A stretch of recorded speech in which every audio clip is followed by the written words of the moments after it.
Pessoal, boa noite. Quero agradecer ao convite.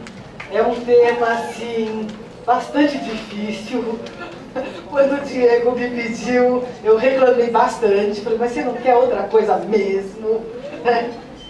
Porque não é fácil, vocês vão ficar assustados de quanta coisa está sendo pesquisada. E muitas vezes aqui no Brasil a gente tem a cultura assim de é só célula tronco. Na verdade tem muito mais coisa do que isso. E pelo que a Graziela falou, a gente ainda tem alguns passos e eu vou explicitar isso. Vamos começar. Bom, eu vou falar principalmente da distrofia de Duchenne, gente. Assim, mais para o final, algumas coisas vão servir para as outras distrofias. E no final eu vou dar uma pincelada de uma forma bem resumida em algumas outras distrofias. Mas pelo número grande de pesquisas que tem, não poderia ser diferente pela população muito maior de Duchenne, as pesquisas acabam convergindo para essa abordagem. Então, aqui, deixa eu só me acostumar, nós vamos entender primeiro o que é distrofina. Tá? Gente, isso aqui é o músculo, tá? O músculo é formado por fascículos musculares, por feixes musculares. E cada cilindrinho desses é uma célula muscular. Na membrana desta célula muscular, tá, eu tenho um complexo de distrofina glicoproteína. Tá? Aqui é o sarcolema, que é a própria membrana da célula. E aqui eu tenho um complexo de proteínas variadas, e muitas dessas proteínas que estão com defeito dão origem a um tipo de distrofia muscular. Aqui é a famosinha da tal da distrofina.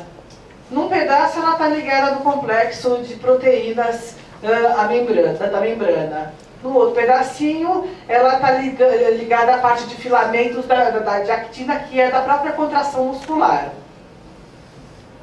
Então aqui a gente vai ver num close melhor. Eu estou falando da distrofina porque ela vai ser a nossa estrela da festa, né?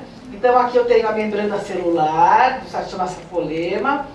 Aqui eu tenho um complexo de proteínas. Aqui eu tenho uma parte extracelular. Aqui um monte de proteínas, distobrevin, sintrofina, um monte de palavrão feio. E cada uma destas sarcoglicans e a falta, o problema de cada uma dessas proteínas dá origem a um tipo de distrofia.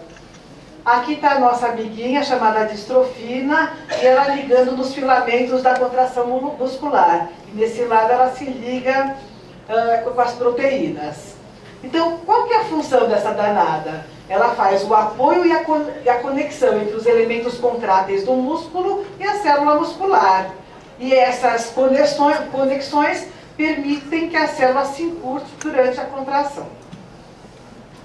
Então vamos entender o que acontece na distrofia de Duchenne para a gente pensar junto o que a gente pode fazer, né? Então, primeira coisa, a primeira coisa que aconteceu foi a mutação do gene, né?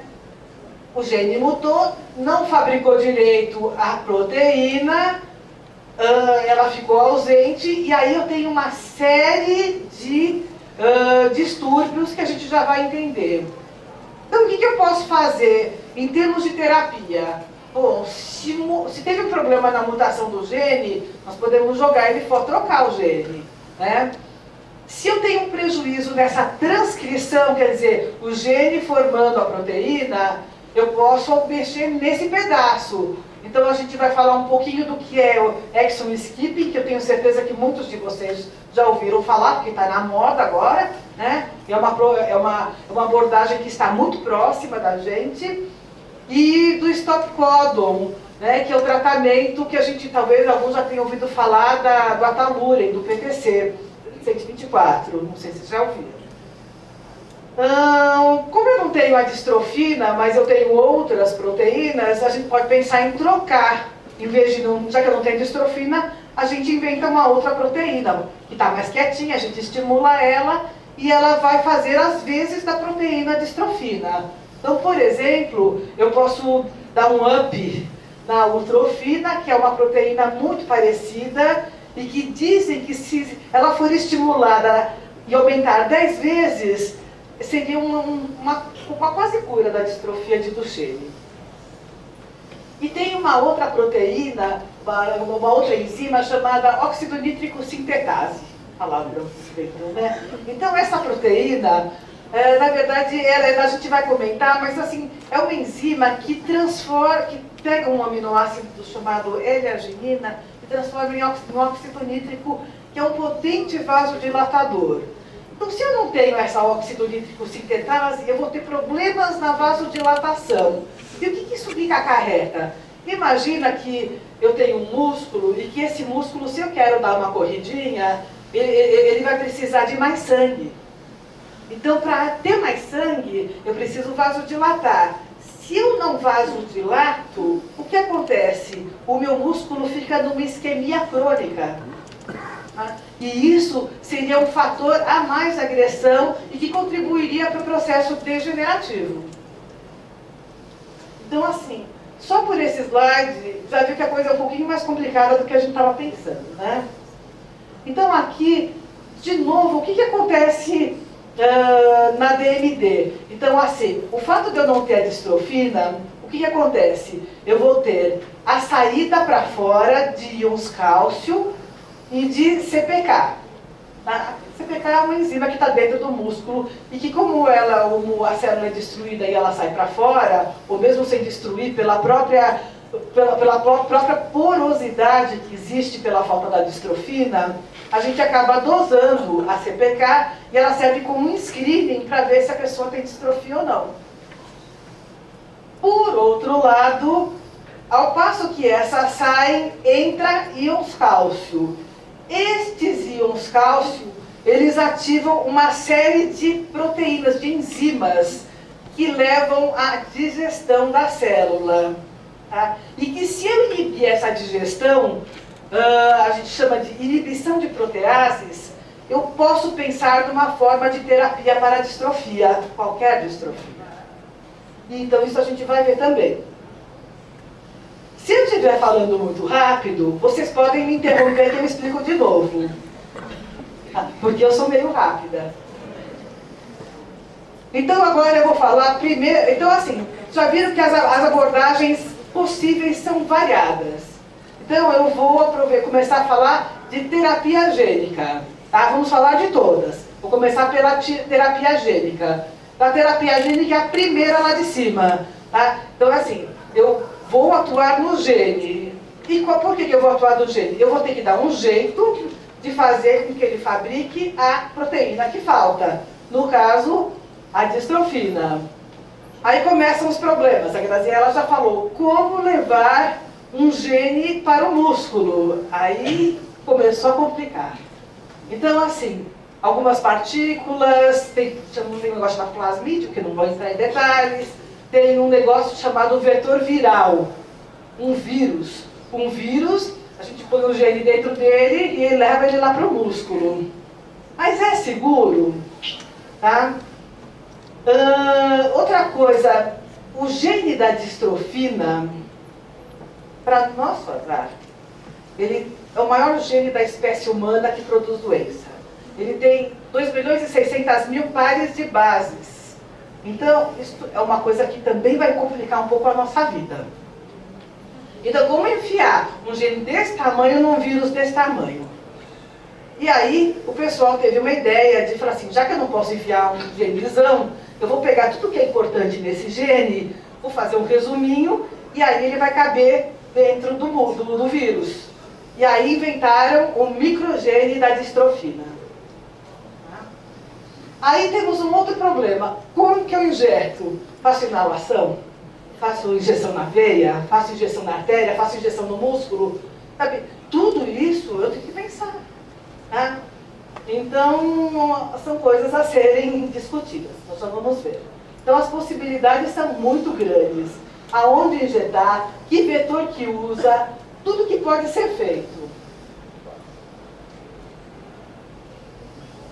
Bom, outra coisa que pode acontecer, na hora que eu, vamos supor que eu resolvi pôr um vírus, eu posso ter uma reação imunológica. Quando eu tenho gripe, eu tenho vírus, eu posso ter uma reação imunológica, posso ter febre, rejeição, enfim. Outra coisa que a gente observa, os meninos com distrofia, no caso de Duchenne, nunca viram a distrofina. É uma proteína completamente estranha para esse organismo. Então, a imunologia desses meninos estranha essa proteína nova, né? E vai reagir contra ela. Bom, então, será que eu vou ter que dar imunossupressor? Aí, como que eu faço? É para toda a vida? São perguntas difíceis. Tem um vírus que, assim, foram estudados muitos vírus, mas aí todo mundo está gostando mais desse, que chama AAV, que é adenovírus associado, que ele não é muito patogênico, e ele é muito bom para infectar as células, para levar o gene da distrofina para os músculos. Então esse vírus é o que está mais na moda agora, o AAV. Então ele, como ele é muito pequenininho, ele precisa ser colocado, eu já expliquei isso, então só vou repetir, precisa ser usado o microgene da distrofina, porque o gene inteiro é 500 vezes maior que o vírus. Então, para se ter uma ideia. Aí fizeram isso daqui, essa história. No rato, o tratamento resultou numa melhora clínica, tá? Uma melhora do tecido muscular e uma melhora da função muscular. Então, a gente tem um resultado positivo no camundongo MDX. Né? Aqui é só para ilustrar, esse é o... Olha como é complicado, esse é o microgene da distrofina. É só ilustrativo, para a gente rir um pouquinho. Olha a complicação que é. Aqui é o seguinte, eles injetaram o microgene da distrofia através do vírus AAV, né, por via intravenosa. E aqui, esse verdinho que está aqui, a gente consegue ver, é a expressão da distrofina. Tá? Então, o camundongo ele expressou distrofina. Tá? Esse verdinho aqui, eles injetam soro antidistrofina, que quando tem distrofina, dá essa reação bonitinha e fica verde. Tá? Aí, o que aconteceu? Aí, já que deu certo no camundongo, vamos para o cachorro, que é o modelo muito mais próximo do homem. Então tem esse Golden Retriever, Muscular Dystrophy, que é o GRMD, que é o modelo de estudo, só que neste caso houve uma resposta imune e as células infectadas com o vírus e o gene novo foram destruídas.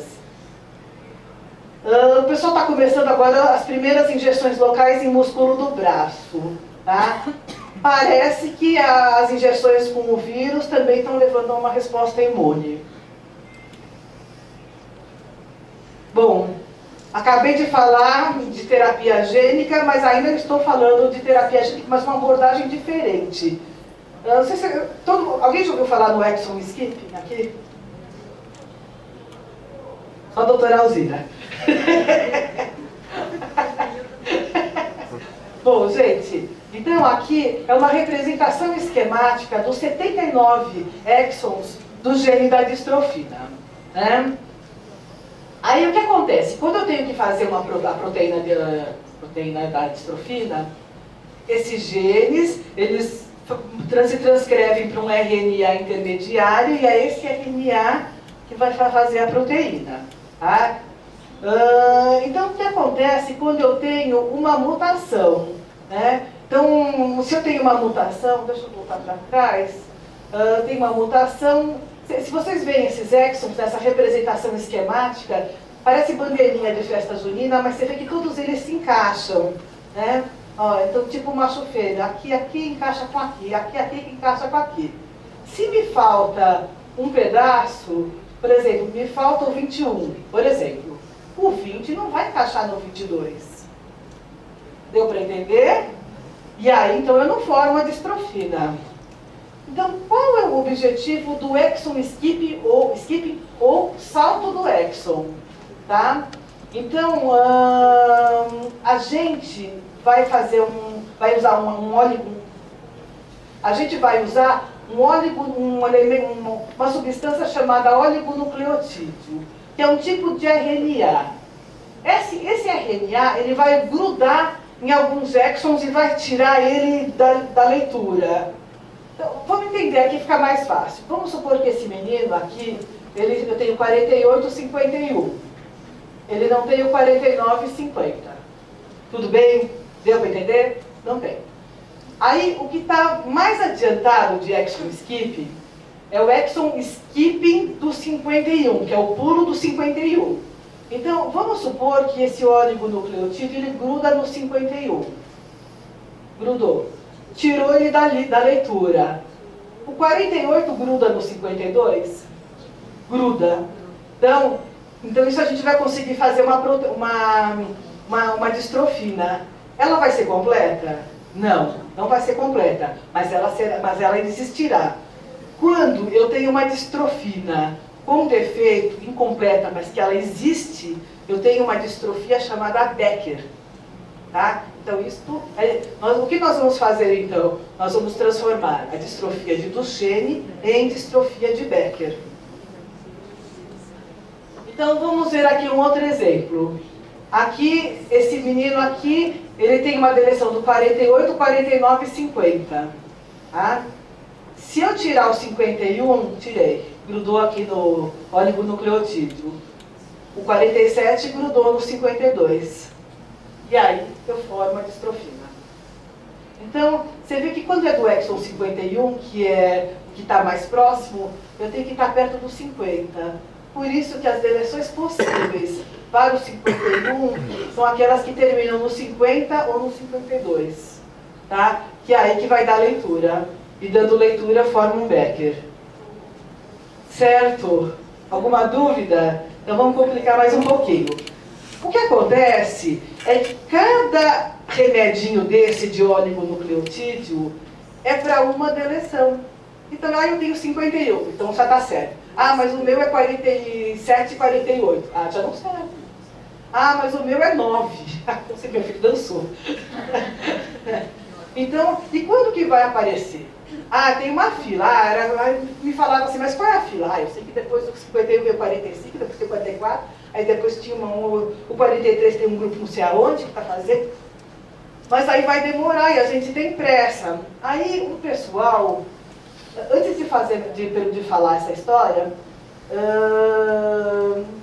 por que escolheram o 51, que é o primeiro? Uma boa ideia, né? Então, assim, por quê? Porque eles fizeram uma enquete através de uma estatística de Japão, Europa, Estados Unidos, e viram que havia 31.300 pacientes.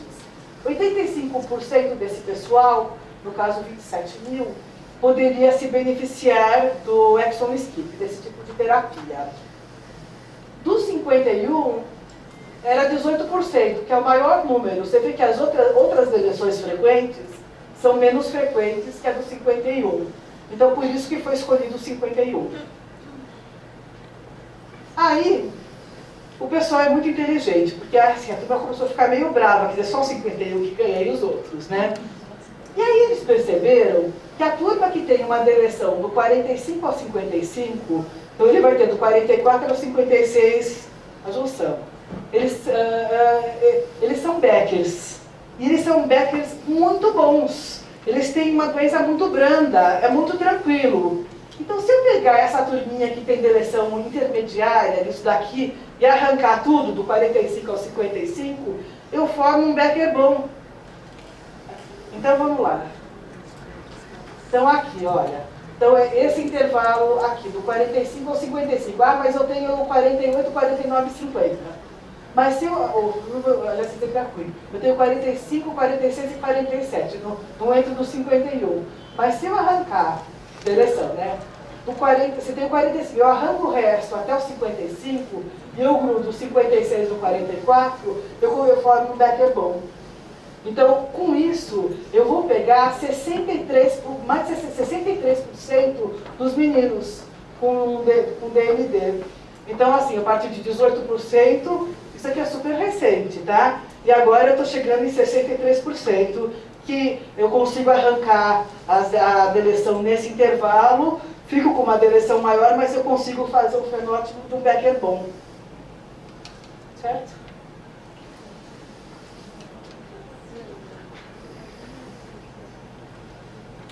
Bom, aqui a gente ficou falando de um monte de deleção, né? Aí muitas vezes eu chego para os meus pacientes, aonde está a sua deleção? Ah, não sei. Ah, não fiz. Ah, eu fiz uma incompleta. Sei lá. E realmente, até poucos anos atrás, o pessoal vinha no meu consultório, eu falei, o que você é? Ah, eu sou do Xene. Quer saber a deleção? Eu falei, não sei, não quero saber, tem cara de quem sabe. Tá? Então, inclusive, vinha no laudo, tem deleção compatível com o Xene, ou compatível com qualquer coisa, com distrofopatia, enfim. E o cara, para mim, ele era do Xene, não tinha dúvida nenhuma, e não me interessava saber se a deleção era no 50, no 51, no 47, não interessava. Eu não tinha o que fazer, não mudava meu tratamento. Então, aí a gente mudou um pouquinho essa perspectiva. Então, apesar disso de não fazer parte exatamente da aula, vou falar só duas palavras. Então, assim, para confirmação diagnóstica, o que é importante o teste genético? Primeiro, para confirmação diagnóstica, tá? Para aconselhamento genético, para evitar que famílias tenham 3, 4 filhos, né? Que a gente identifica portadores. E aí o casal tem condição de fazer um planejamento familiar, né? E determinar a elegibilidade para a participação em estudos clínicos do Xene Connect. O que é do Xene Connect? Aqui tem gente com do Xene. Quem que está... O dia que preencheu a ficha do Xene Connect? Não. Alguém preencheu? Não. Na verdade, eu acho que eu conto nos dedos de uma mão, ainda sobra dedo, quem preencheu. Tá? Isso é uma pena, porque isso você encontra no site. Então, assim, isso encontramos no site do Parent Project, vários sites do NMD, do NMD.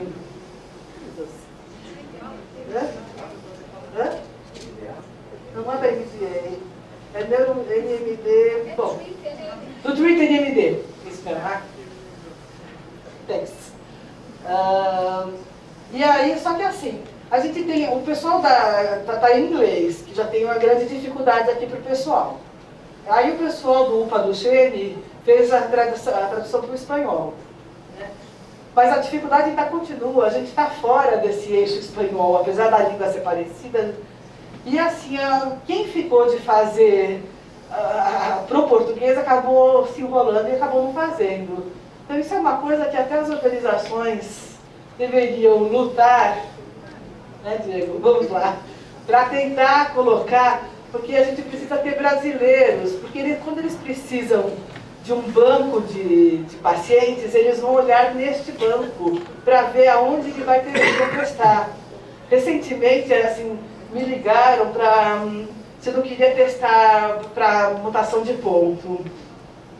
Eu falei assim, eu não posso testar porque os poucos pacientes que eu tenho com esse diagnóstico não estão inscritos ou fizeram um diagnóstico fora, enfim. A coisa complicou. Então, assim, é uma coisa muito complicada que a gente não tem os brasileiros estão fora desse banco. Bom, então, vou passar um pouquinho que eu já falei. Então, eu falei então do exon skipping, né? E eu vou falar agora do tratamento do stop codon. A gente tem 3 principais tipos de erro genético para a distrofia de Duchenne. O mais frequente, mais de 60%, são as deleções. Tem um outro, chama-se duplicação de pares de base. Mais ou menos uns 20, 30%. E tem um outro que a gente chama de mutação de ponto, ou nonsense mutation. No Brasil ficou como mutação de ponto, que é a troca de um par de base por outro. Este diagnóstico de mutação de ponto não é feito no Brasil. Tá? Então, quando se faz o DNA, então assim, a Genzyme já está incentivando o pessoal da Genzyme para implantar esse diagnóstico na Faculdade de Medicina da ABC, com a doutora Alzira. Mas assim, esse diagnóstico não é feito no Brasil. Então, assim, quem tem é que fez fora do Brasil. Tá? E a gente está começando a ter drogas para esse tipo de mutação. Uma outra coisa é a identificação das portadoras. Tá? Então, assim, as portadoras, não só para aconselhamento genético, mas a gente sabe que em torno de 20% podem ter cardiopatia. E são mulheres que a gente trata, às vezes, muitas vezes trata dos meninos, e eu já vi uma mãe morrer por miocardiopatia, porque foi pega de surpresa. Podemos todas. Tá? Há pouco teve uma da Bahia, assim, com um menininho de 5 anos, assim, uma médica, tá? Uma patologista, ela morreu por miocardiopatia recente. Então, na verdade, assim, é um diagnóstico importante, né? Bom, então, o que acontece, assim, nesse tratamento do stop codon? Vamos lá. Aqui a gente tem esse DNA que quer fabricar proteína, então ele tem um comando de entrada e um comando de parada. E aí ele fabrica bonitinho a proteína, tá? Pelo erro genético, ele tem o comando de começo, né? Esse é o comando do final, mas ele tem um comando prematuro aqui. E aqui para a formação da proteína. E não forma a distrofina. Aí, há poucos anos, uma empresa multinacional chamada PTC começou a investir num tratamento que seria um band-aid genético. Então, por exemplo, aqui faria um band-aidinho aqui e faria uma proteína meio diferente, meio truncadinha, mas completaria a formação da proteína distrofina. Ou, em outras palavras, fez um Becker, né? E aí estava todo mundo animado.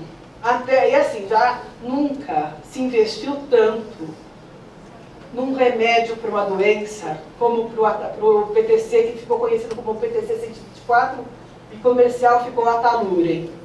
Nunca se investiu tanto. Assim, juntou Muscular Dystrophy Association, Parentose, várias organizações de pais que faziam 1000 coisas. Já estávamos finalmente, até que uns 2 anos atrás, o PTC leu um negócio lá que falou assim, olha, não é bem assim, não funcionou, mas não funcionou muito bem. Tá? Então, assim, voltou tudo para trás. Eu lembro que nesse dia, assim, foi um chororô de todo mundo. Acho que foi uma das maiores derrotas que nós tivemos. Bom, mas assim, não está descartado o PTC. Tá se fazendo os estudos, eles estão querendo refazer, alguma coisa teve uma melhora, alguns pacientes melhoraram. Existe um antibiótico chamado gentamicina, né, que ele também tem essa possibilidade de fazer esse band-aid genético. O grande problema é que assim, ele é ototóxico, ele é nefrotóxico e ele só é aplicado por via endovenosa ou intramuscular, quer dizer, uma conduta de injeção para o resto da vida.